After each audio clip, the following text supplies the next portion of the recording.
आपके परीक्षा के दृष्टिकोण से यह अति महत्वपूर्ण चैप्टर है। इससे हर साल न्यूमेरिकल्स और रीजनिंग परिभाषाएं आया करती हैं। प्रकाश एक प्रकार की ऊर्जा है जिसे अनुभव किया जा सकता है। जैसे हम किसी अंधेरे कमरे में हैं, हमें वस्तु दिखाई नहीं देती है, जिस कारण जिस माध्यम से वस्तु दिखाई देने लगे उसे ही हम प्रकाश कहते हैं। और प्रकाश की चाल कितनी होती है? 3.0 इंटू 10⁸ मीटर प्रति सेकेंड होती है। प्रकाश लाइट में आप जैसे में पहला पढ़ेंगे प्रकाश का परावर्तन। प्रकाश का परावर्तन किसे कहते हैं? प्रकाश का परावर्तन, जब कोई प्रकाश की किरण एक माध्यम से किसी समतल मिरर पर या किसी प्लेन तल पर टकराती है और टकराने के पश्चात उसी माध्यम में वापस लौट जाती है, तो उस क्रिया को या उस प्रक्रिया को ही हम क्या कहते हैं? प्रकाश का परावर्तन कहते हैं। जैसे हम एक सिंपल एक प्लेन मिरर लिए जिसे हम समतल दर्पण कहते हैं, इस पर किसी पॉइंट पर हम एक अभिलंब खींच लिए जिसे हम नॉर्मल कहते हैं। यदि कोई प्रकाश की किरण इस नॉर्मल से अभिलंब के साथ जो कोण बनाती है या जिस एंगल पर आपतित होती है, इसे हम आपतन कोण कहते हैं, आई से प्रदर्शित करते हैं, और यह रेज आपतित किरण कहलाती है। आपतित किरण इसे ही कहते हैं।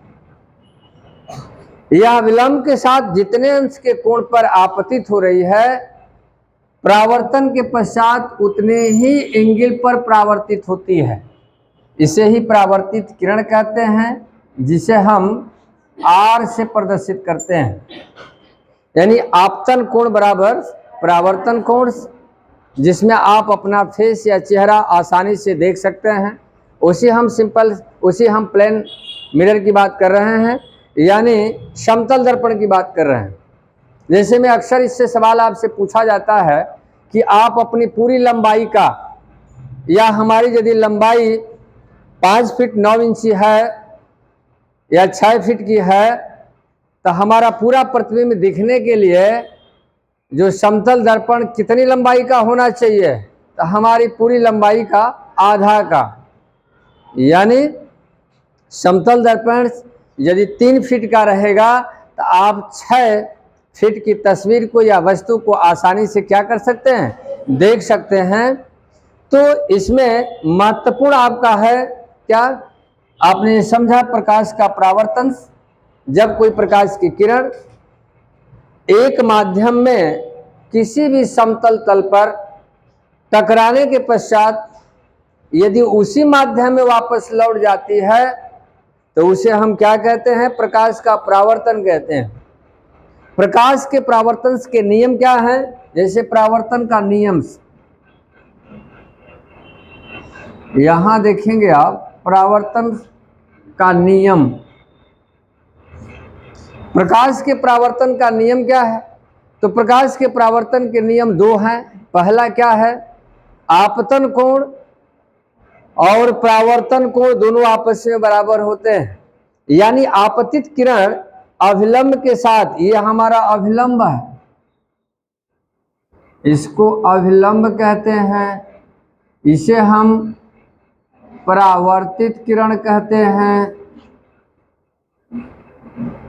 इसी को हम क्या कहते हैं? क्या? अभिलंब बिंदु कहते हैं। यानी आपतित किरण, परावर्तित किरण तथा अभिलंब तीनों एक ही तल में स्थित होते हैं। यह पहला नियम है, या इसे दूसरा भी आप मान सकते हो। यदि आपने पहले स्थान पर यह लिखा कि आपतन कोण आपतन कोण I तथा परावर्तन कोण R आपस में सदैव बराबर होते हैं, सदैव बराबर होते हैं। यही नियम नंबर 1 रहा। दूसरा आप यहां आसानी से कह सकते हो क्या, आपतित किरण, ये जो आपकी आपतित किरण है, परावर्तित किरण और अभिलंब तीनों एक ही तल में स्थित होते हैं। यहां लिखेंगे आपतित किरण, परावर्तित किरण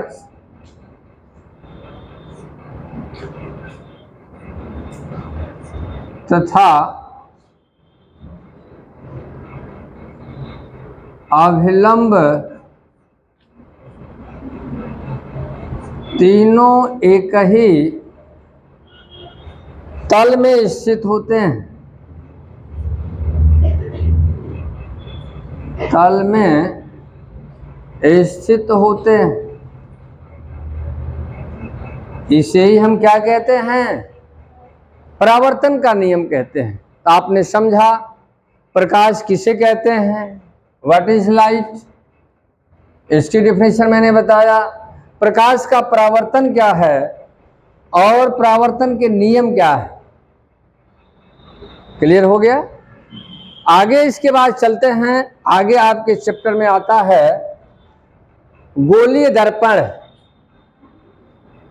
गोलीय दर्पण किसे कहते हैं, ध्यान देंगे। किसी गोलीय कोश का कटा हुआ वह भाग जिसके एक भाग पर कलई की गई होती है तथा दूसरा भाग परावर्तक तल होता है, उसे ही हम गोलीय दर्पण कहते हैं। एक बार और सुन लीजिए। जैसे मान लीजिए कि कोई गोलीय कोश है, इस तरह का है, इस तरह का है, यानी इस तरह का कोई गोलीय कोश है। यहां देखिए आप, ये इसकी बात कर रहे हैं, यही है, ये है, ये जो मैंने डार्क किया है, किसी भी गोलीय कोश का कटा हुआ वह भाग जिसके एक भाग पर कलई की गई होती है, इस तरह से, इस तरह से यदि कलई की गई है, दूसरा भाग उसका परावर्तक तल है, तो इसी को हम गोलीय दर्पण कहते हैं। गोलीय दर्पण कितने प्रकार के होते हैं, 2 प्रकार के होते हैं। पहला आपका अवतल दर्पण, ये जो मैंने फिगर बनाया है, ये यदि ध्यान से देखेंगे, ये क्या है, अवतल दर्पण है, इसी को अवतल दर्पण कहते हैं। अवतल दर्पण की डिफिनेशन क्या है, किसी गोलीय कोश का कटा हुआ वह भाग जिसके दबे हुए भाग पर, जिसके उभरे हुए भाग पर कलई की गई होती है, दबा हुआ भाग उसका परावर्तक तल होता है, उसे हम अवतल दर्पण कहते हैं। उत्तल दर्पण किसे कहते हैं, बिल्कुल इस तरह का, किसी गोलीय कोश का कटा हुआ वह भाग जिसके दबे हुए भाग पर कलई की गई होती है। भाई यह भी किसी न किसी गोलीय कोश का ही पार्ट होता है, गोलीय कोश से ही ये कटा हुआ भाग है। अंतर इतना होता है कि इसके दबे हुए भाग पर कलई की कर दी जाती है, उभरा हुआ भाग इसका परावर्तक तल होता है। इसे हम क्या कहते हैं, इसे हम उत्तल दर्पण कहते हैं। ये हमारा उत्तल दर्पण होता है, क्लियर हो गया। अवतल दर्पण और उत्तल दर्पण आप स्पर्श करके भी पहचान सकते हैं। जिस समय, जैसे कि आप इस समय प्रैक्टिकल इसी के आधार पर कर रहे हैं, यूवी के माध्यम से आप क्या अवतल दर्पण की फोकस दूरी ज्ञात करना, यह आपका पहला प्रैक्टिकल है। तो ये अवतल दर्पण में और कौन कौन सी गोलीय दर्पण से संबंधित कौन कौन सी परिभाषाएं हैं जो बड़ी महत्वपूर्ण है, उस पर हम प्रकाश डालेंगे। ध्यान से समझिएगा, बिल्कुल समझ में आ जाएगा। जैसे आपसे पूछा जाए, यहां देखिए ध्रुव, जिसको पोल कहते हैं अंग्रेजी में, पोल क्या होता है, ध्रुव किसे कहते हैं? तो किसी भी गोलीय दर्पण के मध्य बिंदु को ध्रुव कहते हैं, इसी को हम ध्रुव कहते हैं, जिसको P से प्रदर्शित करते हैं। सेंटर ऑफ कर्वेचर, जिसको हम वक्रता केंद्र कहते हैं। वक्रता केंद्र किसे कहते हैं? यदि आपसे कोई परिभाषा पूछता है तो वक्रता केंद्र की परिभाषा सुन लीजिए, जिसको हम C से प्रदर्शित करते हैं, अंग्रेजी में जिसे सेंटर ऑफ कर्वेचर कहते हैं। कोई गोलीय दर्पण जिस गोलीय कोश का भाग होता है, कोई गोलीय दर्पण जिस गोलीय कोश का भाग होता है, उसका केंद्र ही वक्रता केंद्र कहलाता है। यानी कोई गोलीय दर्पण है, जिस गोलीय कोश का वो भाग है, उसका सेंटर, उसका ये केंद्र ही, इसी को हम क्या कहते हैं? वक्रता केंद्र कहते हैं। यही है वक्रता केंद्र। यदि यही आपसे परिभाषा पूछ ली जाए कि वक्रता त्रिज्या किसे कहते हैं, कर्वेचर ऑफ रेडियाई, वक्रता त्रिज्या किसे कहते हैं? तो वक्रता केंद्र और ध्रुव के बीच की लंबाई, वक्रता केंद्र व ध्रुव के बीच की लंबाई या दूरी, इसी को हम वक्रता केंद्र कहते हैं और वक्रता त्रिज्या कहते हैं, जिसे कैपिटल R से प्रदर्शित करते हैं। मुख्य अक्ष किसे कहते हैं? जिसको हम प्रिंसिपल एक्सिस कहते हैं। वक्रता केंद्र यही मुख्य अक्ष है, इसी को हम मुख्य अक्ष कहते हैं। यही होता है मुख्य अक्ष, प्रिंसिपल एक्सिस। वक्रता केंद्र व ध्रुव से होकर जाने वाली रेखा मुख्य अक्ष कहलाती है। वक्रता केंद्र व ध्रुव से होकर जाने वाली रेखा क्या कहलाती है? मुख्य अक्ष कहलाती है। मुख्य फोकस किसे कहते हैं? दो परिभाषा यहां आप दे सकते हो। एक तो ये कि प्रिंसिपल एक्सिस, मुख्य अक्ष के समानांतर जाने वाली किरण परावर्तन के पश्चात जिस बिंदु से होकर गुजरती है, मुख्य अक्ष के समानांतर यानी पैरेलल यदि कोई किरण जा रही है, परावर्तन के पश्चात जिस बिंदु से होकर गुजरती है, उसे ही हम मुख्य फोकस कहते हैं। ये मुख्य फोकस, इसमें क्या होता है? मुख्य अक्ष के समानांतर, जैसे यहां मुख्य अक्ष है, इसके समानांतर जाने वाली किरण, इसके समानांतर जाने वाली किरण परावर्तन के पश्चात जिस बिंदु से जाती हुई प्रतीत होती है, यहां ये प्रतीत होती है ये, और यहां रियल में गुजरती है। अवतल में रियल में गुजरती है, उत्तल में प्रतीत होती है, मुख्य फोकस कहलाता है। यह आप मुख्य फोकस की डिफिनीशन दे सकते हो। आपसे पूछा जाए कि फोकस दूरी किसे कहते हैं? मुख्य फोकस और ध्रुव के बीच की लंबाई फोकस दूरी कहलाती है, जिसको हम स्मॉल f से प्रदर्शित करते हैं। यही यदि आपसे डिफिनीशन यह पूछ लिया जाए, फोकल प्लेन किसे कहते हैं, यानी फोकस तल किसे कहते हैं, तब मुख्य फोकस से मुख्य अक्ष के लंबवत गुजरने वाली रेखा, मुख्य फोकस से मुख्य अक्ष के लंबवत गुजरने वाली रेखा, इसी को हम कहते हैं फोकस तल। यही फोकस तल कहलाती है। तो ये सभी परिभाषाएं आपको याद होनी चाहिए। एक बार और मैं रिवाइज कर दे रहा हूं, ध्यान से सुन लीजिए। गोलीय दर्पण से संबंधित, क्योंकि यही इसका बेस है लाइट का यदि बेस आपका क्लियर है तो इसका हर रीजनिंग, हर टॉपिक बहुत ही आपको आसान नजर आने वाला है, बहुत आसान होगा। यदि इसे आप अच्छे से नहीं समझ पाते हैं तो यही आपको कठिनाई होगी। हमने ये कहा, सबसे पहले गोलीय दर्पण की परिभाषा बताया कि गोलीय कोश का, जैसे एक बड़ा गोलीय कोश, मैंने इस तरह का, जिसे आप गेंद देखे होंगे, वह शीशे का बना हुआ हो, बीच में क्या हो, खोखला हो, खाली हो। तो गोलीय कोश का कटा हुआ वह भाग जिसका एक भाग परावर्तक तल होता है, दूसरे भाग पर कलई की गई होती है, उसे हम गोलीय दर्पण कहते हैं। आपसे गोलीय दर्पण के प्रकार के बारे में कोई पूछता है, गोलीय दर्पण कितने प्रकार का होता है, आप कहेंगे टाइप्स 2 दो प्रकार के होते हैं। पहला आपका है अवतल दर्पण, दूसरा उत्तल दर्पण। अवतल दर्पण की यदि परिभाषा पूछी जाए तो आप ये बताओगे कि गोलीय कोश का कटा हुआ वह भाग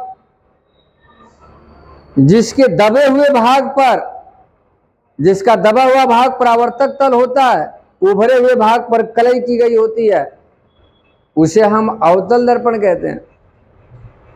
गोलीय कोश का कटा हुआ वह भाग जिसका उभरा हुआ भाग परावर्तक तल होता है, दबा हुआ भाग पर कलई की गई होती है, उसे हम उत्तल दर्पण कहते हैं।